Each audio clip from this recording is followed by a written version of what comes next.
அது மட்டும் இல்லை, சேஃப் ட்ராவலுக்கு நம்மகிட்ட என்ன இருக்குது, கார்ட்ஸ் இருக்குது. ஒரு தோத்து கார்டு, ஒரு அனுபீஸ், இதெல்லாம் வச்சுக்காம போகாதீங்க. அது என்னதுன்னு கேட்டு வாங்கிக்கோங்க. எனர்ஜினஸில் இது கட்டாயம். இத்தனை அதாவது கொஞ்சம் ரோடு கொஞ்சம் கிளியராக இருந்தால் போகிறோம், அட்டி 140 160 போகும் கார், அப்படி போகாதீங்க. அடுத்து சொல்லி ஆக்டிங் ஆன் த பிரெயின். நம்மளை பிரெயினை மனசையும் அதே ஒரு அமைதியாக வச்சுக்கிறதுக்கு தான் அமித்திஸ். அதனால படிக்கிற பிள்ளைக்கு அமித்திஸ் கொடுங்க அப்படிங்கிறது.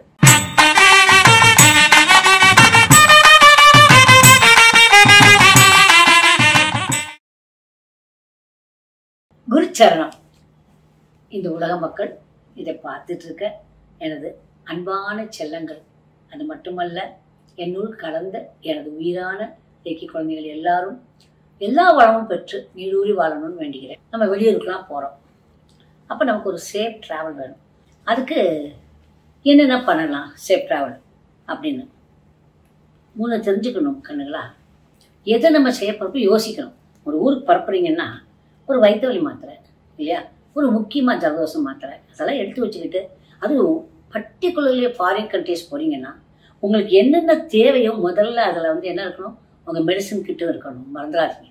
ஏன்னா நம்ம ஊரை போல எனக்கு பறக்கிற போய் நம்ம மெடிக்கல் ஷாப்பில் போய் வாங்க முடியாது எந்த ஊர்லேயும். அதான் இந்தியாவில் வேறு எங்கேயுமே போய் இப்படி படக்கு நந்தி வாங்கிட முடியாது, புரிஞ்சுதா? அதனால் நீங்கள் என்ன பண்ணணும், அதை வச்சுக்கணுங்கிறது நான் சொல்கிறேன். Safe travel. அது மட்டும் இல்லை, சேஃப் ட்ராவலுக்கு நம்மகிட்ட என்ன இருக்குது, கார்ட்ஸ் இருக்குது. ஒரு தோத்து கார்டு, ஒரு அனுபீஸ், இதெல்லாம் வச்சுக்காம போகாதீங்க. அது என்னதுன்னு கேட்டு வாங்கிக்கோங்க. எனர்ஜினஸில் இது கட்டாயம். சில விஷயத்த கட்டாயம் சொல்கிறேன்னா வேறு எங்கேயும் இல்லை, அது கட்டாயம் நீங்கள் செய்யணும் அர்த்தம், புரிஞ்சுதா? அடுத்தது ஒரு கதை சொல்லுவோம். ஒரு விவசாயி இருந்தார். அந்த விவசாயி என்ன பண்ணால் தன் பையனை நல்லா படிக்கட்டும்னு சொல்லி கிராமத்துலேருந்து கொண்டு போய் சென்னையில் படிக்க வச்சுட்டு இருந்தார். அப்போ அவர் நிறையா விவசாயத்தில் நிறையா நிலக்கடலை பயிர்றது அவருக்கு ரொம்ப பிடிச்சதுனால நிலக்கடலையே பயிர்த்து இருந்தார். அது ரொம்ப ரொம்ப நிலக்கடலை ஜாஸ்தியாக வர ஆரம்பிச்சிது. அப்போ அவர் நினச்சாரு, நம்மளே அதை நிலக்கடலையை எண்ணெய் எடுத்தோம்னா நல்லா இருக்குமே, கடலை நம்ம சுத்தமாக எடுத்தோம்னா நமக்கு நல்ல வியாபாரம் ஆகுமே அப்படின்னு நினச்சாரு. ஆனால் அதுக்கு என்ன பண்ணணும், செக்கு வாங்கணும், மாடு வாங்கணும், அதெல்லாம் இருக்குது. நம்ம அங்கே இருக்க மக்கள் எல்லாம் ஒன்றா சேர்த்து, நீங்கள் பாருங்கள் எல்லாரும் நிலக்கடலை பயிரிடுறோம், நம்ம எல்லோரும் ஒன்றா சேர்ந்து என்ன பண்ணுவோம், இந்த செக்கு மாடுக்கு நீங்களாம் பணம் கொடுத்தீங்கன்னா உங்களோட இதெல்லாம் நான் எண்ணெயை எடுத்து கொடுக்குறேன் அப்படின்னு சொல்லி பேசிக்கிறாரு. உடனே சரின்னு சொல்லிட்டு வாங்கிடுறாரு. வாங்கி செக்கு வாங்கிடுறாரு, தன்னுடைய மாடுகளையும் வாங்கிட்டாரு. இதில் என்ன இது வேடிக்கைன்னா, இப்போல்லாம் வீட்லேயே நீங்கள் அரைச்சிக்கிற மாதிரிலாம் வந்திருக்கு, புரிஞ்சுதா? அதை அன்றைக்கி காமிச்சாங்க, இந்த மாதிரி ஒன்று வாங்கி வைக்கிறாங்கன்னு நினச்சேன் நான். அதே போல் நல்லா பிஸ்னஸ் போயிட்டு இருந்துச்சு, ஓஹோன்னு இருந்தார். மகன் சென்னை ஊருக்கு வந்தாங்க. வந்தோன்னா எனக்கு ஒரே சந்தோஷம். என்னென்னா, இந்த எப்பவுமே நமக்கே என்ன தெரியாது, நிறையா பேருக்கு எப்படி நல்லெண்ணெய் எடுக்கிறாங்க கடலெண்ணெய் எடுக்கிறாங்கிறது அந்த எக்ஸ்பீரியன்ஸ் இருந்துக்காது. நான் சின்ன வயசில் செக்கில் போய் நல்லெண்ணெய் எப்படி எடுக்காங்கன்னு பார்த்து அந்த எள்ளு புண்டாக்கு வாங்கி நான் சாப்பிட்றேன், ஞாபகம் இருக்குது எனக்கு. எள்ளு, அதுக்கப்புறம் கருப்பட்டிலாம் போட்டு பண்ணுவாங்க, அது நல்லா இருக்கும் எண்ணெய். அந்த எண்ணெய் எனக்கு இப்போ கூட கிடைச்சிருக்கு, ரொம்ப அதிசயமாக கிடச்சி. இத்தனை வருடங்களுக்கு அப்புறம் நான் அந்த எண்ணெயை சாப்பிட்றேன், நல்லெண்ணெய், சூப்பராக நல்லெண்ணெய். அப்புறம் என்ன ஆச்சுன்னா மகன்காரன் வந்தான், வேடிக்கை பார்த்துட்டே இருந்தான். அப்பா அவங்களுக்குலாம் ரெஸ்ட் எடுக்க வேண்டாமா மாடலாம் அப்படின்னு கேட்டான். அவங்களுக்கு தண்ணி வைக்கிற நேரம்லாம் இருக்குப்பா, டைம் சரியாக இருக்குது, அதுகளுக்கு நேரம் இப்போ கிடையாது, அவங்களுக்குலாம் தீனி போடணும், தண்ணி வைக்கணும், அதுக்கு இன்னும் டைம் இருக்குது அப்படின்னு சொன்னாங்க. பாருங்கள், அவங்க கூட டைமில் தான் சாப்பிட்றாங்கன்னு மறந்துடாதீங்க. அவங்களுக்கு சொல்லிட்டாரு. சொன்ன உடனே சரி நீ வாப்பா நம்ம உள்ள போய் சாப்பிட்லாம் அப்படின்னு சொன்னார். உடனே அவங்க ரெண்டு, அப்போ யாருமே இங்கே இல்லையே, நீ வாப்பா அப்படின்னு சொல்லி உள்ளே கூப்பிட்டு போகிறார். உள்ளே போய் உட்கார்ந்தோடனே அவன் கொஞ்சம் நேரம் அப்படி யோசிச்சிட்டேன். உடனே என்னப்பா யோசிக்கிறேன் அப்படின்னாரு. இல்லைப்பா நம்ம வாட்டு வந்துட்டேன், அந்த மாடு எதுவும் நின்றாதாப்பா அப்படின்னு கேட்டேன். அதெல்லாம் நிற்காதியா, அதுக்கு அடுத்ததான் மணி கட்டியிருக்கோம்ல, அது சுற்றுறது நமக்கு இங்கே கேட்கும், நின்னா நமக்கு தெரியும் அப்படின்னாரு. இல்லைப்பா அந்த மாடுகள் நின்றுக்கிட்டே இப்படி தலையை மட்டும் அந்த மணி சட்டை வரத்தானே செய்யணும். அவங்க அம்மா சாப்பாடு போட்டிருந்தவங்களுக்கு கடுப்பு ஏறி போயிடும். என்ன அவ்வளோ நேரம் இவனும் அவன் கேட்ட முட்டாத்தனமான கேள்விக்கெல்லாம் பதில் சொல்லிக்கிட்டே இருந்தான். ஏன்னா வாழ்க்கை புரியாதனால இந்த பையன் அப்படி கேட்டான். அப்போ அந்த அம்மாவை சொன்னான், இந்த பாப்பா அப்படிலாம் செய்யக்கூடாதுன்னு தான் அந்த மாடுகளை உங்கள் அப்பா பட்டணத்துக்கு அனுப்பி படிக்க வைக்கிறேன், காலேஜில் படிக்க வைக்கிறேன். இல்லாட்டா நீ ஒன்றை மாதிரி அதுகளையும் சென்னைக்கு அனுப்பி பட்டணத்துக்கு அனுப்பி படிக்க வச்சுருந்தா அதுகளுக்கு இந்த புத்தியெல்லாம் வரும், புரிஞ்சிச்சா? அதனால ஒன்று தெரிஞ்சுக்கோங்க, எப்பவுமே யோசனையாக இருக்கணும். அது என்னங்கிறது நீங்கள் அதை யோசிச்சு பார்க்கணும் ஃபர்ஸ்ட் ஆஃப் ஆல், புரிஞ்சா? நம்ம இன்னைக்கு ப்ரொடெக்ஷன் வேணும் அப்படின்னு நம்ம கேட்டோம்னா, பாதுகாப்புக்கு ஒன்று வேணும்னா அந்த பாதுகாப்பு என்னெல்லாம் பண்ணிக்கலாம் அப்படிங்கிறது உங்களுக்கு தெரியணும்ல. இதெல்லாம் அவைலபிளாக இருக்குங்கிறதுக்காக நான் இதை சொல்கிறேன். அதுக்கு சொல்றேன் கண்ணுங்களா, இது பாதுகாத்துருமா, அந்த பெல்ல கட்டியிருக்க மணி வந்து நம்ம காமிச்சு கொடுத்துருமான்னு கேட்டுட்டே இருந்தா அது அர்த்தம் இல்லை. அந்த மாடுகளுக்கு அதை கட்டினா அதுவாக சட்டத்துக்கு பாதியே அதை பார்த்து சுற்றிட்டே இருக்கும் இல்லையா. அப்போ ஒரு யானையை கட்டி போட்டிங்கன்னா அது என்ன பண்ணும், சின்ன வயசுல ஒரு இதை வச்சு கட்டி போட்டு வச்சிருப்பாங்க, ஒரு கயிறை வச்சு கட்டி போட்டுருப்பாங்க. அந்த கயிறை இழுத்தோன்னே அது முடியாது. குட்டி யானை இருக்குல்ல, குட்டி யானை அதை பண்ண உடனே அது வந்து அதனால அது இழுக்க முடியாது. இருக்க முடியாது. ஓ நம்ம இதுக்கு மேலே போக முடியாத குழக்க அப்படி இருக்கும். பெரிய யானை ஒரு சங்கிலியை போட்டு கட்டியிருப்பாங்க, அவ்வளோதான் வித்தியாசம். அந்த சங்கிலி அக்கிறதுக்கு அதுக்கு இந்த நொடி கூட தேவையில்லை. ஆனால் அதை அப்படி செய்யாது. ஏன்னா பிரெயின் டியூன்டு, ஓ நம்மளால இது முடியாது அப்படின்னு. அந்த மாதிரி தான் சக்ஸஸும் சரி. நம்மளால முடியாது நினச்சிட்டிங்கன்னா எதுவுமே முடியாது. எல்லாம் தப்பு, இதெல்லாம் என்ன பண்ணுமா, இதை போட்ட உடனே நமக்கு என்ன பாதுகாப்பு படிச்சிருமா அப்படின்னா அப்படித்தான். அதெல்லாம் கிடையாது. பாதுகாப்புக்குங்கிறது என்னன்னா, அது நம்ம நினைச்சோம்னா பாதுகாப்பு, அவ்வளவுதான். நம்ம வண்டியில போறீங்க, கார்ல போறீங்க, பாதுகாப்பா போடணும். இதுல போனாலும் பாதுகாப்புன்னு ஒன்று உங்களுக்கு வேணும். கொஞ்சம் கண்ணுங்களா இத்தனை மைல், அதாவது கொஞ்சம் ரோடு கொஞ்சம் கிளியரா இருந்தா போறோம். அட்டி 140 160 போகும் கார். அப்படி போகாதீங்க.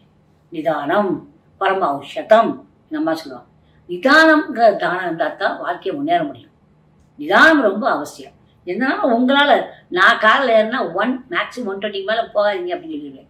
எங்கள் பாலன் ஒருத்தர் இருக்காரு, அவர் என்ன போட்டாலும் அவர் லெவலுக்கு மேலே போகவே மாட்டார். அதனால சேஃபாக நிம்மதியாக போயிட்டு இருக்கலாம். இல்லை அதுக்காக வந்து அடுத்த வந்து அது ஒன்றும் செய்ய முடியாது, அது வேற விஷயம். அப்படிலாம் வராது. ஏன்னா ப்ரொடெக்ஷன் போடுவோம் நாங்கள். ரேக்கி படித்தவங்கல்ல ப்ரொடெக்ஷன் இருக்காங்க. ரேக்கியில் இருக்குன்னே ஸ்பெஷலாக இருக்குது.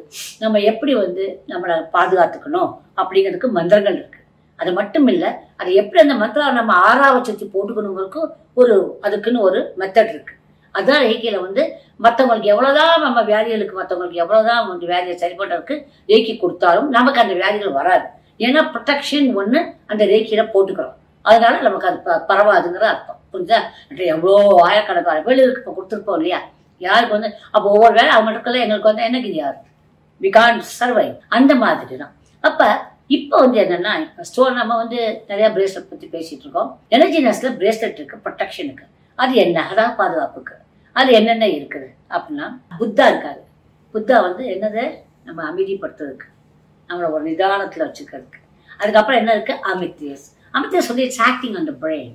நம்மளை வந்து பிரெயினை வந்து மனசையும் அதே ஒரு அமைதியாக வச்சுக்கிறதுக்கு தான் அமித்தியஸ். அதனால படிக்கிற பிள்ளைக்கு அமித்தியஸ் கொடுங்க அப்படிங்கிறது. அமித்தியஸ் வந்து அந்த மாதிரி ஒரு அருமையான ஸ்டோன். அதுக்கப்புறம் என்ன இருக்கு, ருத்ராட்சா இருக்கு.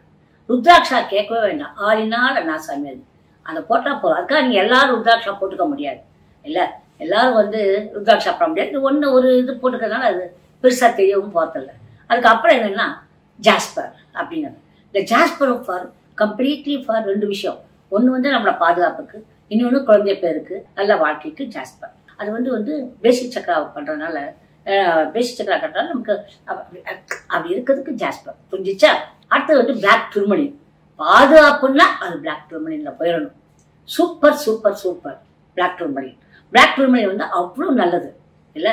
அந்த மாதிரிப்ப இந்த சேஃப்டிங்கிறது நம்ம காரில் போகிறதுக்கு மட்டும் சேஃப்டி இல்லை, ட்ரெயினில் போகிறதுக்கு அந்த மாதிரி நம்ம டூர் போகிறதுக்கு மட்டுமே கிடையாது. நம்ம பயணங்கள் பயக்கிறது மட்டுமே வந்து சேஃப்னு கிடையாது. நம்ம வாழ்க்கையில் பேசுகிறோம் பார்த்தீங்களா, பேச்சு, அதுலேயே சேஃபாக இருக்கணும். வேண்டாத வார்த்தையை விட்டுட்டிங்கன்னா பம்பள மாட்டீங்க, உண்டா இல்லையா? வேண்டாத வார்த்தையில் பேசாத இருக்க வரைக்கும் சொல்லாத சொல்லுக்கு வெளியேதும் இல்லைன்னாங்க. நம்ம சொல்லாத சொல்லுக்கு வெளியே கிடையாது. புரிஞ்சா கண்ணுங்களா? பேச்சில் நிதானம் வேணும், பேச்சிலேயே வந்து பாதுகாப்பு வேணும். உங்களுடைய ஒவ்வொரு மூமெண்ட்லையும் பாதுகாப்பு இருக்கணும், உங்கள் செய்கையில் பாதுகாப்பு இருக்கணும். பாதுகாப்புங்கிறது ஒரு வழியில் முடியறது இல்லை. அது உங்கள் from the birth to the death you should have that motive வரணும். இல்லை பாதுகாப்பாக இருக்க தெரிஞ்சுக்கணும். புரிஞ்சுதா? பாதுகாப்பாக பிள்ளைகள் நம்ம வச்சுக்கணும். ஃபார் எக்ஸாம்பிள், சின்ன விஷயம், பிள்ளைகள் தவழ்கிற பிள்ளைகளோ இருக்கிற பிள்ளைகள் பக்கத்துலையோ சேஃப்டி பின்ன வைக்கக்கூடாது. ஏன் நாங்கள் டாக்டர், ஒரு பிள்ளை திறந்து வச்ச சேஃப்டியே முடிஞ்சிருச்சு, மூடி வச்சிருந்ததுனா கூட பரவாயில்ல, எங்கேயாவது எடுத்துக்கலாம். திறந்த முடிச்சுட்டு அந்த பிள்ளைய தூக்கிட்டு வராங்க, என்ன பண்ணனே தெரியாது. அந்த மாதிரிலாம் கேஸ் பார்த்துருக்கோம் நாங்கள். புரிஞ்சா கண்ணுங்களா? பட்டக்குன்னு எடுத்து பெரிய விஷயம் அது. புரிஞ்சுதா? எப்பவுமே குழந்தைகள், சின்ன குழந்தை இருக்க வீட்டில் அது வாயில தூக்கி போடுற மாதிரி எதையும் வைக்காதீங்க. Be careful. பாதுகாப்பு எல்லா இடத்துலையும் ஆரம்பிக்குது கண்ணுங்களா. அதுக்கு அது நடப்படுகுதா, ஜாக்கிரதையாங்க. டமால் வந்து மண்டையை உடச்சுக்கணும். தேவையா பார்த்து பண்ணுங்க மக்களே. நம்ம எல்லாரும் எல்லா விதத்துலையும் பாதுகாப்பாக இருக்கணும். அதுக்குதான் இந்த மாதிரி சின்னங்கள்லாம் கொடுக்குறோம். இது எனர்ஜினஸ்ல இருக்குதுங்கிறத சொல்லி கொடுக்குறேன். அவ்வளோதான். புரிஞ்சா கண்ணுங்களா? இந்த மாலை என்ன அப்படின்னு கேட்கலாம். நான் வந்து எல்லாமே ஒரு காரணத்தோடு போடுறேன். திஸ் இஸ் கால் ரூட்டிலேட்டட் குவார்ட்ஸ் அப்படிம்பாங்க. ரூட்டிலேட்டட் குவார்ட்ஸ்னா என்ன அப்படின்னு பார்த்தீங்கன்னா, கண்ணுங்களா நம்ம பூமியில இருக்கு, அடியில் இருக்கும்ல பூமிக்கல்ல, ரொம்ப வருஷமா இருக்குல்ல. அப்போ இந்த செடி கொடியெல்லாம் அதில் வரும். வர்றப்ப என்ன பண்ணோம், இது அட் ஒன் டைம்ல வந்து இது சொலிட்டிஃபை ஆகி அது ஸ்டோனா மாறும்ல. அப்போ அந்த செடி கொடி போய் உள்ள போய் மாட்டிக்கணும். அப்படி மாட்டிக்க உள்ள இருக்கிற பார்த்தீங்கன்னா சம்டைம்ஸ் அந்த அங்க கோல்டு இது மாதிரிலாம் கம்பிலாம் அதில் போயிருக்கும், காப்பர் கம்பிலாம் அதில் போயிருக்கும், எப்படின்னே தெரியாது. அந்த மாதிரி நான் வச்சிருக்கேன் எல்லாமே. கோல்டு ரூட்டிலேட்டட், காப்பர் ரூட்டிலேட்டட், அப்புறம் வந்து கிரீன் வந்து ஃபேர்ன் மாதிரி இருக்கும் அந்த செடி, அதோடைய ரூட்டிலேட்டட் அது. அப்புறம் மாசகேட் அப்படிம்பாங்க, மாசகேட். அதனால வந்து என்னன்னா செடியே வந்து அதுக்குள்ள இருக்கும், அதோடைய அந்த இது இருக்கும். அந்த மாதிரி இருக்கிறதா இது ரூட்டிலேட்டட். இது எந்த ரூட்டிலேட்டட் அப்படின்னா அதே பாதுகாப்பு உரிய black tourmaline rutilated quartz. Black tourmaline தான் நிறைய பிளாக் டூர்மலின் ரூட்டிலேட்டட் இருக்கும். It's not that much easy to get it. அது அவ்வளோ ஈஸி கிடையாது. Tourmaline rutilated quartz. அதுக்கப்புறம் எல்லா குவார்ட்ஸில் ரூட்டிலேட்டட் வந்தாலே கொஞ்சம் கொஞ்சம் கிடைக்கிறது கஷ்டம், பட் ரொம்ப ரொம்ப நல்லது. புரிஞ்சுதா? ஓகே. ஒரு கல் வச்சிருந்தேன் கல்லுங்களா, அப்படி இருந்துச்சு அந்த கல். அது ஊர நடுவில் தண்ணி இருந்துச்சு. அது உலகமாக பிரசித்தம் அந்த மாதிரி அந்த வாட்டர் இருக்கிறது. கொஞ்ச நாள் அந்த தண்ணி மறைஞ்சு போச்சு. அந்த மாதிரி புரிஞ்சுட்டா? நிறைய விஷயங்கள் நீங்க சோனை பத்தி உள்ள ஆராய ஆராய அழகா இருக்கும் கண்ணுங்களா. All the best. I love you all. My love. பிடிச்சிருக்கேன். குட் லக் கண்ணுங்களா. பாய்.